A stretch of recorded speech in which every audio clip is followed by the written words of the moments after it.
This is the Real Footy Podcast. Hello and welcome to day 3 of the AFL trade period. My name's Andrew Wu and joining me today is our chief footy writer, Jake Niall. How are you, Jake? Good, Wooey. Good to be here. We'll just get through the... Yeah, let's run through what's done and then what's to be done. Because I know you've got a bit to say about Clayton Oliver and Charlie Curnow. So, news of the day... Firstly, we had this 3-club trade which Michael Gleeson wrote about last night. That officially went through. You might want to grab a pen and paper to get all this down. West Coast get Brandon Starcevich and picks 12, 33 and 52. Brisbane get 16, 22, 44 and 50. Fremantle get 19, 23 and 46. That deal enabled Fremantle to send pick 23 to Melbourne for Jack McVie, who is now a Docker. Elsewhere, St Kilda get Sam Flanders and Gold Coast get pick 7, so that's a straight-out swap. And the request from Oscar Allen to join Brisbane has come through, so we'll wait 3 days before we find out whether West Coast will match the bid, but I don't think anyone's expecting them to, because they're going to get pick 2 in return, which is an excellent return for Oscar Allen. Other news today, Geelong fined $77,000, 40 grand of which is suspended after the AFL audit found non-disclosure of some third-party arrangements. Richmond are open to trading one of their early picks. They've got picks 2 and 3 at the moment.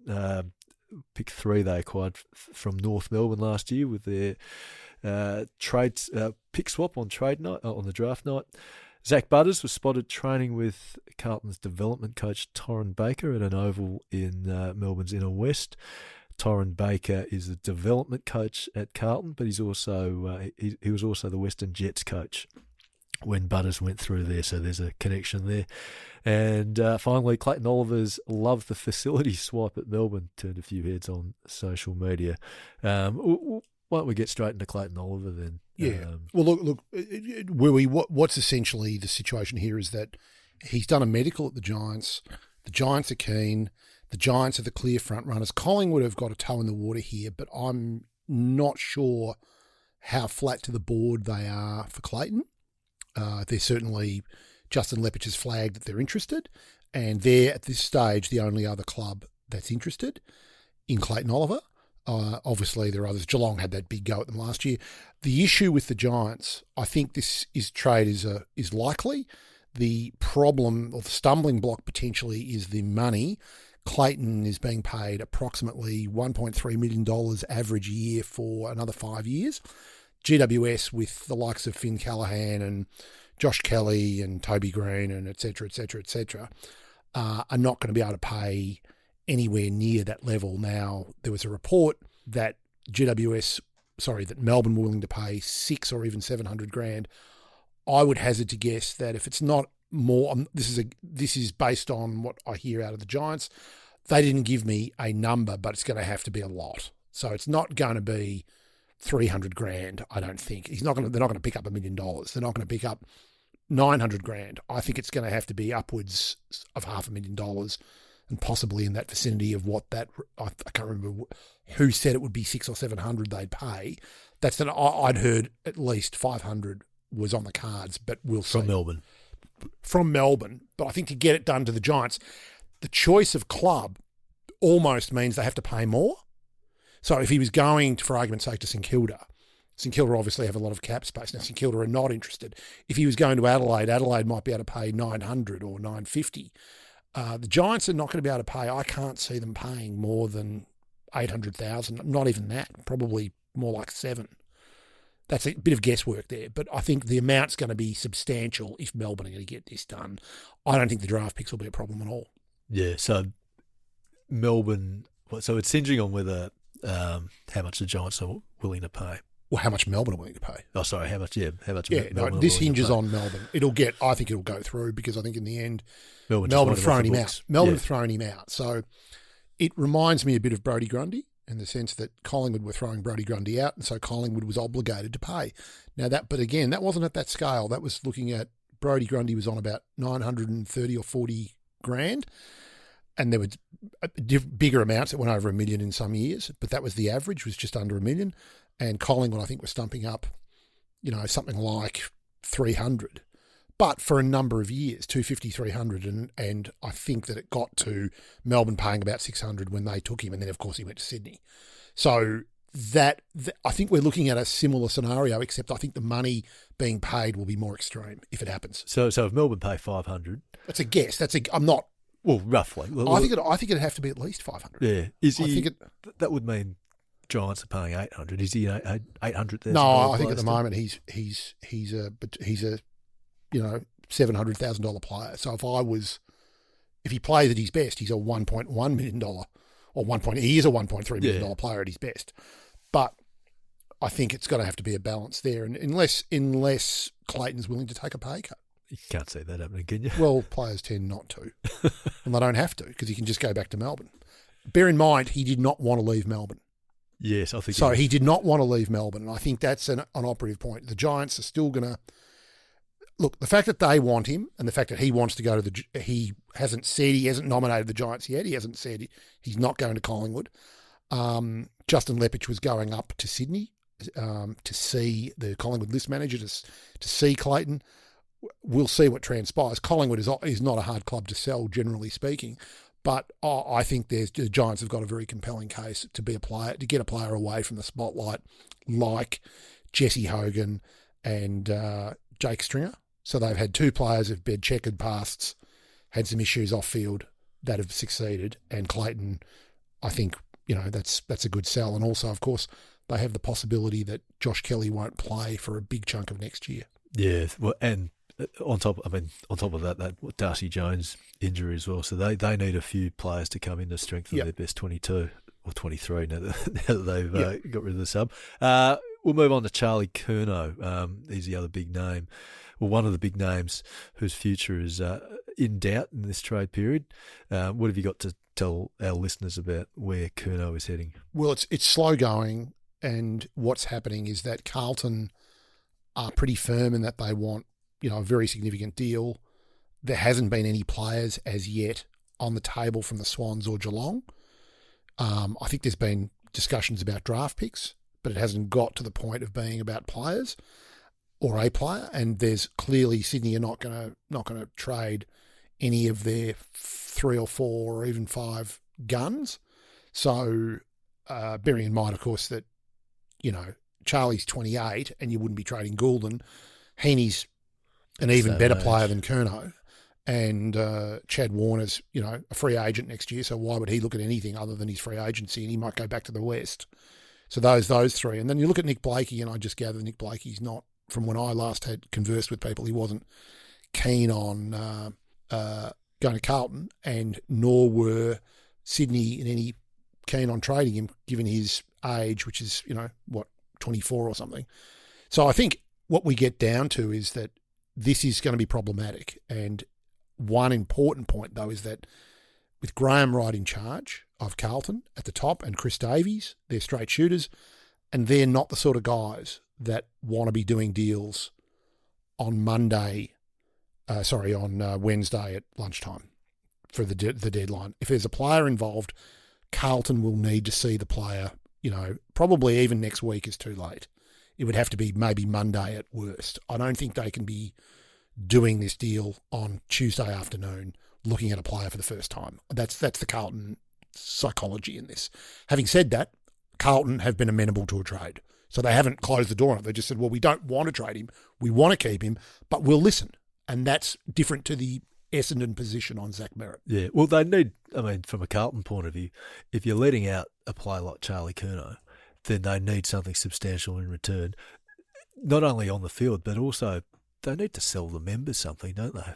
They can't just sell 2 first-round picks from Sydney, which are likely to be in the teens for a 2-time Coleman medalist. And I think there's only 4 Coleman medalists in the AFL playing right now compared to, 15, 20 All-Australian midfielders. So that's the value of Charlie Curnow. Well, as someone at Carlton said to me, clearly the Swans see this as their Buddy Franklin, Tony Lockett, Barry Hall. It's probably more comparable to Barry Hall than to the first two. Just he's not, no disrespect to Charlie, who's a gun player, but he's not at the level of Lockett or Franklin. They're all-time greats of the code.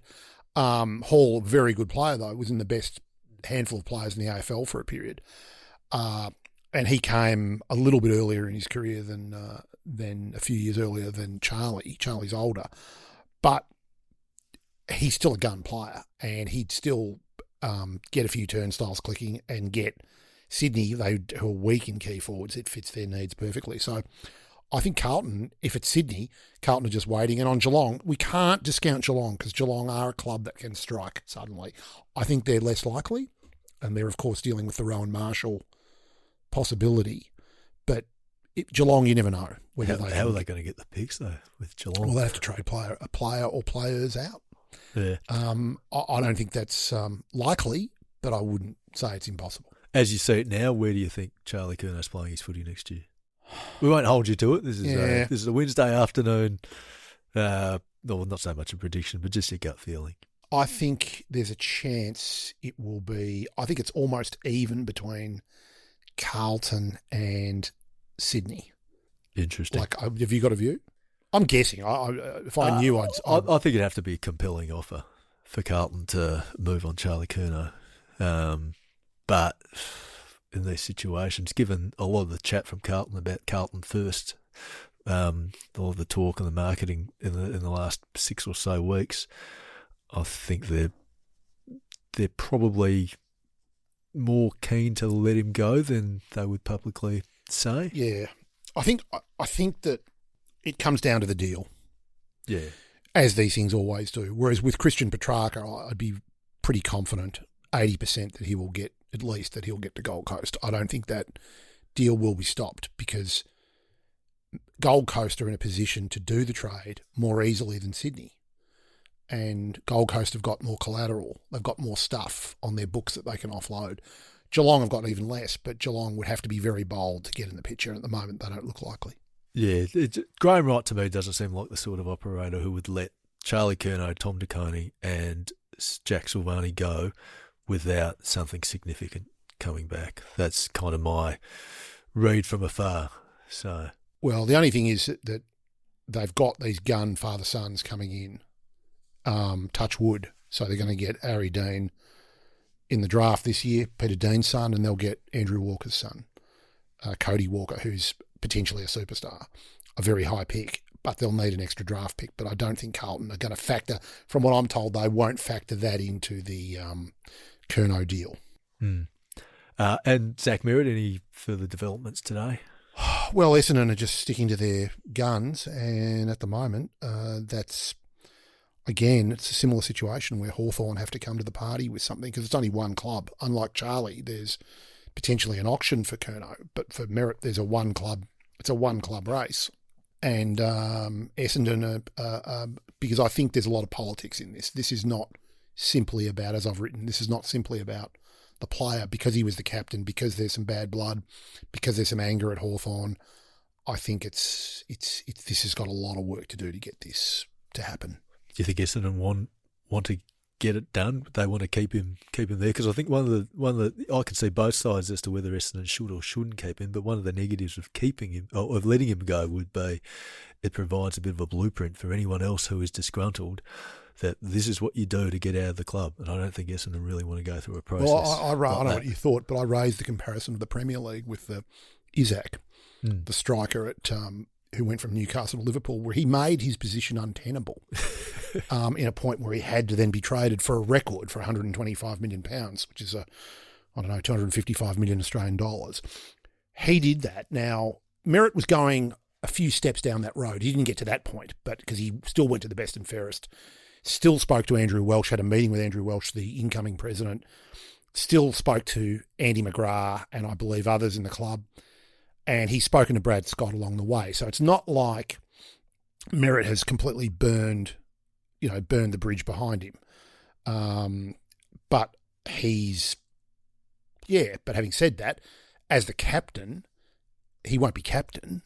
I can't see him being captain if they did hold him. He would have to relinquish the captaincy. Essendon, from my conversation with someone there today, they seem comfortable with the idea that he could come back, not as captain, in the sense that they would still get a cultural change. So you'd still get a cultural change and you keep the player. But the big problem here that Hawthorn have to come to terms with is that Merrett is by the length of the Flemington Straight their best player at Essendon. So he's worth more to Essendon than he is to some other clubs. If he was at the Brisbane Lions, he'd be player 4. He'd be like the Test captain coming back, losing the captaincy and still being a player, which generally doesn't happen. What do you think's on the agenda tomorrow in terms of trades? Are we edging close to any further trades to happen tomorrow? Oh, well, history would say there'll be something done, but I don't think we'll get anything done among the big 3 or 4. And those big 3 or 4 are, Merrett. Merrett looks like a Wednesday trade to me. Curnow could be. If I take Carlton at their word, then I'd say that's going to have to be done a bit earlier than some of the others if it's going to happen at all. And in the case of Petracca, I think there'll be some peripheral things done tomorrow, but not the big kahunas. Yeah. Okay. Ainsworth is another one to look out for at the Gold Coast because he could end up at, I think it's a chance that they'll let him go and he'll be traded out along with Flanders. Of course, they've done Flanders, and St Kilda have still got a bit to do. They've still got to get Lear done. Liam Ryan as well from West Coast. Liam Ryan from West Coast. Now, I'd say all these things will get done. Yeah. So maybe 1 or 2 of them will get done, and Rowan Marshall, who knows when that happens. To our reader questions, this one's from Simon. Yesterday, Sam and Peter both thought pick 7 might be a bit high for Sam Flanders, but when you consider the likely matches for father-sons and academy players, that pick might actually be 11 or 12. Jake, does that make the trade more equitable for the Saints? Yes. I don't think it's overs, considering the more important point than the 11th or 12th player is the perceived, based on what I'm told, the quality of the draft. Now, recruiters and list managers have a tendency to run down the draft. So it's rare that they say last year's draft was regarded as very good. I think the draft that Tasmania are coming in on is regarded as good, which is good news for the Devils. This particular draft, 2025, is regarded as weak. So I think that's the more salient point. If it was a really strong draft, Zach Butters was pick 13 in a gun draft 2018. Dane Swan was picked 58 in 2001. Brian Lake was picked, 70 or something. So that's the all-time best draft, isn't it? Well, supposedly. But, it depends on the quality of the draft. So this draft is not strong. So, yeah, I think Flanders, that's a fair deal. Our second and final question is from Depleted. Get an idea as to which team they support. The Demons have a new coach and now have traded out Judd McVie, Charlie Spargo as a free agent while nudging Christian Petracca, Clayton Oliver and Stephen May toward the door. He's asking, or she's asking, they are asking, is it time to call this what it is, a rebuild? Well, Depleted, I would say, just to correct a couple of things, they're not nudging Christian Petracca towards the door. Christian Petracca is nudging himself towards the exit ramp. He's running out of the place. So are they standing in his way? No, I think they're not standing in his way for the right deal, and I think that'll go through. Yeah, I don't think it's a rebuild. I think it's a sort of it's a rebuild from the middle, not the middle of the ladder, but the middle of the list. So this is not a Richmond rebuild, right? This is a replenishment. Rather than a regeneration, rather than a ground. It's not a ground zero rebuild where you're going back to scratch, in which case you're usually stuffed and it takes, 5, 6, 7. Well, we're still waiting for Carlton, aren't we? It's a proactive regeneration or renovation on the run with the other cliche. Someone who followed the Tigers said to me, we're 35 years into a rebuild before they won that premiership. That's all we got time for today. This pod will be back tomorrow with Sam McClure and Peter Ryan back in the chair. Thanks, Jake, for joining us today. Pleasure. If you've got questions or suggestions for our podcast during trade week, you can email us realfootypod@theage.com.au. Don't forget to subscribe, rate and review wherever you get your podcasts. We'll be back tomorrow.